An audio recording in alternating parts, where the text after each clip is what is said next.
ఈ భూమండలం మీద నిజంగా ఇంతటి దారుణమైన క్రెడిట్ చోరీ చేయగలిగిన వ్యక్తి ఇంకొకటి ఎవడైనా ఉండగలడా అని అనిపించేట్టుగా చంద్రబాబు నాయుడు గారు మాట్లాడుతూ ఉన్నారు. ఊసరి వెళ్ళి కూడా చంద్రబాబు నాయుడును చూసి బహుశా సిగ్గుపడుతుందేమో. అంతటి దారుణమైన మోసాలు, అంతటి దారుణమైన అబద్ధాలు. నేను సూటిగా చంద్రబాబు నాయుడు గారిని అడుగుతా ఉన్నా, మీ ద్వారా ప్రజలందరి తరపున అడుగుతా ఉన్నా.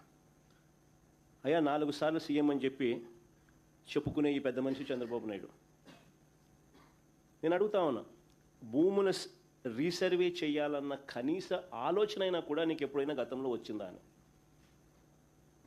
కనీసం ఆలోచన అయినా నీకు గతంలో ఎప్పుడైనా వచ్చిందా అని?